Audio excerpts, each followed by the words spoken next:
हाय parents. एक बहुत common problem autism spectrum के पेरेंट्स फेस करते हैं अपने बच्चों को लेकर। वो ये है कि वो बहुत ज़्यादा पिकी ईटर हैं। कहने का मतलब ये है कि वो बच्चे हैं जो कि बहुत सेलेक्टिव चीज़ें खाते हैं, या फिर इनफैक्ट कुछ खाते ही नहीं है, वो सिर्फ लिक्विड डाइट में है।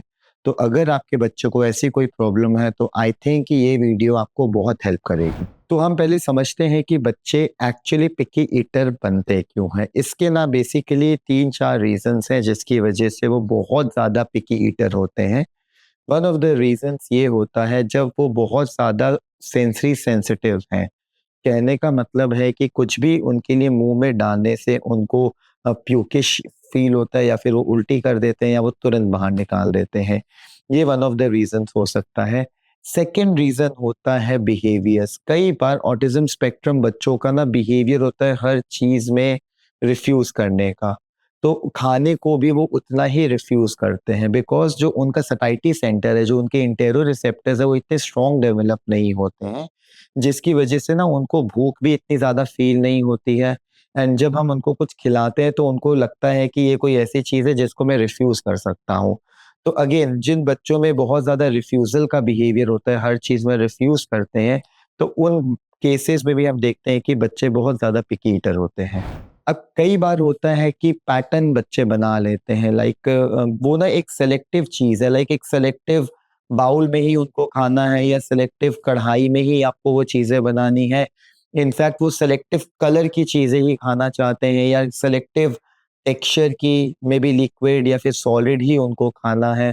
तो कई बार ना उन्होंने अपने आप को एक पैटर्न फॉर्मेशन या एक कंपल्शन एंड ऑब्सेशन की तरह चीज़ों को ले लेते हैं, जो कि बहुत कॉमन होता है, लाइक ओसीडी ऑटिज्म में बहुत ज़्यादा कॉमन होता है। तो ये भी एक रीज़न हो सकता है जिसकी वजह से बच्चा पिकी ईटर है। देखिए, रीज़न कोई भी हो, पेरेंट्स के लिए बच्चों को खाना खिलाना एक बहुत बड़ा स्ट्रगल हो जाता है, और कहीं न कहीं बच्चे बहुत मैल नरिश्ड हो जाते हैं। तो इस वीडियो में मैं ट्राई करता हूँ कि आप लोगों को ना कहीं न कहीं मैं कुछ स्ट्रैटेजीज़ दे दूँ, एंड आई होप कि आपके बच्चों के लिए ये इम्पैक्टफुल हो और कहीं न कहीं आपकी प्रॉब्लम सॉल्व हो। अब अगर बच्चा बहुत ज़्यादा ज़िद्दी है, उसको हर चीज़ में ना करना है, और ये रीज़न है जिसकी वजह से वो खाना नहीं खा रहा, तो अगेन यहाँ पे बिहेवियर स्ट्रैटेजी बहुत इंपॉर्टेंट है, जहाँ पे आप बच्चे को रीइंफोर्सर के साथ ट्राई कर सकते हैं। तो डेफिनेटली आप रीइंफोर्सर नाउ, रीइंफोर्सर का मतलब यहाँ पे मोबाइल फ़ोन डेफिनेटली नहीं है। लेकिन कई बार क्या होता है कि जब मैं असेसमेंट करता हूँ, पेरेंट्स कहते हैं सर हम ना मोबाइल सिर्फ खाने के लिए देते हैं, बिकॉज़ इसके बिना वो नहीं खाता।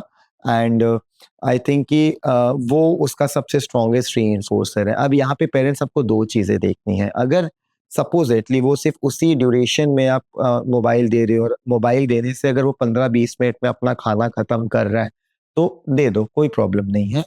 मगर आपको यहाँ पे 2 चीज़ें जो देखनी है कि वो ऑडिटरी और विजुअल लर्नर बहुत स्ट्रॉन्ग ना हो।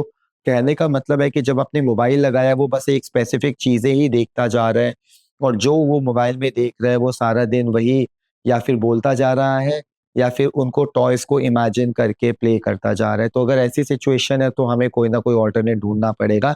अदर देन दिस, अगर आपको लगता है कि ये सिचुएशन नहीं है और मोबाइल इतना ज़्यादा हेवी नहीं होता आपके बच्चे के लिए, तो आप उसको बिल्कुल दिखा के खाना खिला लीजिए, मगर 2-2 ढाई-ढाई घंटे नहीं।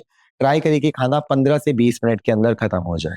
और अगर आप बिल्कुल मोबाइल की आदत आपने अपने बच्चों को नहीं दी है, उसको कोई स्टिमी टॉय पसंद है, या उसका कोई ऐसा रीइंफोर्सर है, क्योंकि कई बार क्या होता है कि बच्चों को चॉकलेट या फिर कोई ऐसी चीज़ बहुत पसंद आती है, तो आप कह सकते हैं कि एक बाइट तुम इसकी लो, फिर मैं तुम्हें एक बाइट चॉकलेट दूँगी, एक बाइट इसकी लो, फिर मैं तुम्हें एक बाइट ये दूँगी। तो ऐसी स्ट्रैटेजी से भी आप बच्चे की पिकी ईटिंग को रिड्यूस करवा सकते हैं। और अगर आपको लगता है कि बच्चा किसी ऑब्सेशन एंड कंपल्शन के साथ ही है कि मुझे इसी इसी बर्तन में खाना है, इसी चम्मच के साथ खाना है, इसी बॉटल में पानी पीना है, इसी बॉटल में दूध पीना है, तो पेरेंट्स मैं यही बोलूँगा कि बच्चे को के साथ लड़ने की ज़रूरत नहीं है, थोड़ा टाइम दीजिएगा। हर चीज़ के साथ एक टाइम आता है कि बच्चा बोर हो जाता है, तो वो हो जाएगा बोर।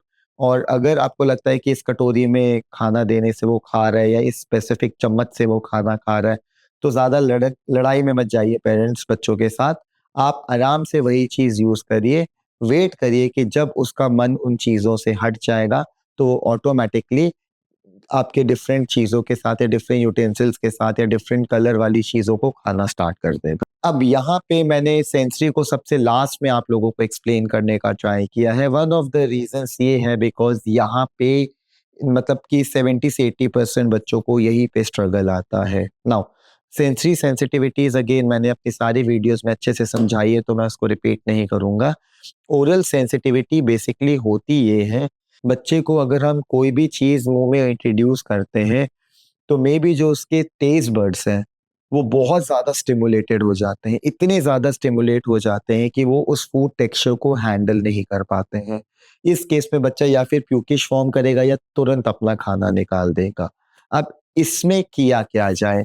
नाउ इसमें करने के लिए ना हमें 2-3 चीजें बहुत इंपॉर्टेंट है। आपको अपने बच्चे का सेंसरी प्रोफाइल अच्छे से भरना है, बिकॉज अगर आपके बच्चे में टेक्टाइल के इश्यूज हैं, लाइक उसको मेसी होना पसंद नहीं है, वो मेसी प्ले नहीं करता है, तो बहुत प्रोबेबिलिटी है बिकॉज उसका टेक्टाइल सिस्टम ही इतना स्ट्रांग नहीं है, तो उसका ओरल सिस्टम भी इतना स्ट्रांग नहीं होगा। बिकॉज ऑब्वियसली अगर मैं कुछ खाता हूँ तो मेरी टंग को टच करेगा, तो कहीं ना कहीं ये जो टेक्टाइल एस्पेक्ट है ये ओरल में भी आता है।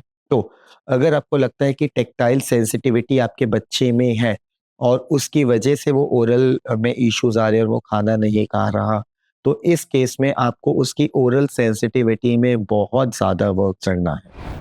ये जो ओरल सेंसिटिविटी है इसको ना इतना आसान नहीं है सॉर्ट आउट करना, बिकॉज यहाँ पे प्रॉब्लम ये होती है कि जब हम बच्चे को एसेस करते हैं ना तो वो ऑलरेडी बहुत ज्यादा एंग्जाइटी के साथ आते हैं, तो उनकी कोई भी ओरल मोटर एक्सरसाइज कराना ना बहुत ज्यादा मुश्किल हो जाता है हमारे लिए। तो यहाँ पे सबसे इम्पोर्टेंट चीज ये है कि बच्चे में एंग्जाइटी क्रिएट नहीं होनी चाहिए। तो मैं पेरेंट्स को हमेशा कहता हूँ कि आप हमेशा एक्सटर्नल स्टिमुलस के साथ स्टार्ट करिए, जहाँ पे आप बहुत ज्यादा एक्सटर्नल मसाज करिए, टैपिंग करिए, वाइब्रेशन करिए, और जब जब आपके बच्चों को लगेगा कि वो कंफर्टेबल है तो उस केस में धीरे धीरे आप उन वाइब्रेटर्स को, जो कि छोटे वाइब्रेटर्स होते हैं, I am not a very big admire of that vibratory brush, वो बहुत आवाज करते हैं।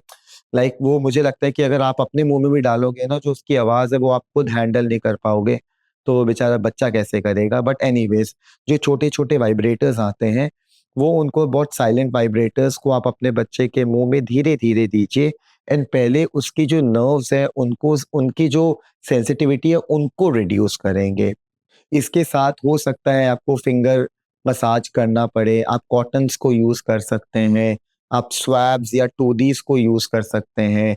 डिफरेंट टेक्सचर्स जैसे होते हैं, हनी हो गया आपका, या फिर जो लिक्विड की चीजें होती है वो उसके माउथ में अराउंड लगाइए, ताकि पहले उसके टेस्ट बर्ड्स स्टिमुलेट हो, उसके टेस्ट बड्स को टेस्ट के बारे में पता लगे, नमकीन टेस्ट क्या होता है, मीठा टेस्ट क्या होता है, एंड पंजन टेस्ट क्या होते हैं। तो ये सारी चीजें ना पहले धीरे धीरे उसकी टंग पे एक्सप्लोर करवाइए। तो अब इस ड्यूरेशन में ना आपको हो सकता है टाइम लग जाए, ये ऐसा नहीं है कि 2-3 दिन में आप सक्सेसफुल हो जाएंगे।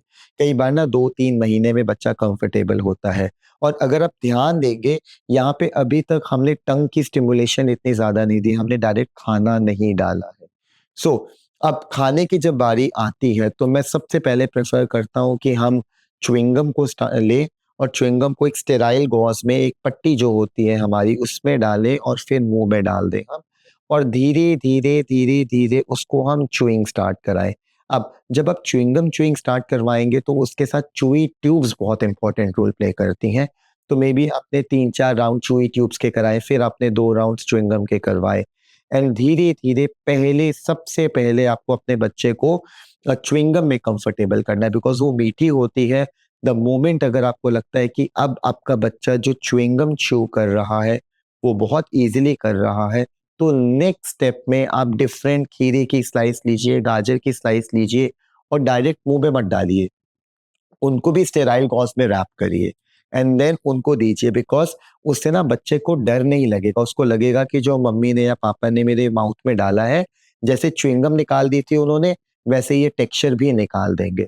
और जैसे वो बाइट करेंगे वो छोटे छोटे पीसेस ग्राइंड होंगे, तो ऑलरेडी वो माउथ के अंदर जाएंगे। इससे धीरे धीरे उनकी सेंसिटिविटी रिड्यूस होती है। नेक्स्ट स्टेप में ग्रेजुअली जैसे कि वो खीरा और गाजर ये सब चीजें खाने लगेंगे, तो अब धीरे धीरे फिर आप फूड टेक्सचर्स यूज कर सकते हैं, जो कि दाल हो गई, या फिर जो भी आपके बच्चों को लगता है, लाइक बहुत कॉमन होता है खिचड़ी, दलिया, ये सब बहुत कॉमन चीज़ें होती हैं। तो फिर धीरे-धीरे आप अपने थेरेपिस्ट को बोलिए या फिर आप खुद घर पे इन सब चीज़ों को इंट्रोड्यूस करिए। अब इन सब प्रोसेस में जो सबसे इम्पोर्टेंट चीज़ पेरेंट्स ध्यान रखने की ये है कि आपके बच्चे की एंग्ज़ायटी ना बढ़े, वो शाउटिंग ना करे, वो डरे ना। कई बार क्या होता है, द मोमेंट हम लोग कुछ भी उनके सामने लाते हैं, वो रोना स्टार्ट कर देते हैं बिकॉज़ वो इतने ज़्यादा डरे होते हैं। तो डेफ़िनेटली ये चीज़ मत करिए। ढेर सारा वाइब्रेशन दीजिए, कॉटन्स के साथ स्वैप करिए, टूडीज़ के साथ आप करिए, सॉल्ट एंड स्वीट एंड सोर कोई भी चीज़ आप उनके माउथ के अंदर डालिए, च्युइंगम के साथ स्टार्ट करिए, आप उनके साथ हार्ड टेक्सचर के साथ स्टार्ट करिए एंड धीरे-धीरे ये सब चीज़ें करिए। आई होप कि इससे आपके बच्चे की ओरल सेंसिटिविटी रिड्यूस होगी। बट ट्रस्ट मी पेरेंट्स, क्योंकि हम रोज़ बच्चों के साथ काम करते हैं, ये इतना ईज़ी नहीं है जितना ईज़ी कि मैं आप लोगों को बता रहा हूँ, इसमें टाइम लगता है। लगे रहिए आप और अब देखेंगे विदिन कई बार तो 1-1 साल भी लग जाता है, but definitely oral sensitivity reduce होती है और बच्चे हर चीज़ खाना स्टार्ट करते हैं। अब जब तक कि उनका खाना प्रॉपर नहीं होता, ऑलरेडी ये तो समझ आ गया हमें कि उनका न्यूट्रिशन पूरा नहीं हो रहा। तो इस केस में प्लीज़ आप डॉक्टर्स के पास जाइए, उनके मल्टीविटामिन स्टार्ट करवाइए, ताकि जो भी मिनरल्स या विटामिन्स की डेफिशिएंसी उनकी बॉडी में आ रही है, एटलीस्ट सप्लीमेंट्स के थ्रू वो कवर अप हो पाएँ, बिकॉज़ वो ऑलरेडी बेचारा बहुत ज़्यादा थेरेपीज़ में जा रहा है, फिज़िकल एक्सरसाइज़ेज़ कर रहा है, अपना ब्रेन यूज़ कर रहा है, स्पीच में जा रहा है। तो जब तक बॉडी हेल्दी नहीं रहेगी तो ऑब्वियसली इन थेरेपीज़ का इम्पैक्ट इतना ज़्यादा नहीं आएगा। आई होप कि ये वीडियो आपके लिए बहुत यूज़फुल रहेगी, ये स्ट्रैटेजीज़ आपके बच्चों को शायद बहुत ज़्यादा हेल्प करे। ऐसे ही अगर आपको और भी वीडियोज़ देखनी है या आपको लगता है कि कोई वीडियो मुझे बनानी चाहिए तो प्लीज़ कमेंट सेक्शन में आप लिखिए। मैं डेफ़िनिटली ट्राई करूँगा, अगर हो सकेगी तो मैं वो वीडियोज़ बनाऊँगा ताकि मैं आपकी हेल्प कर पाऊँ।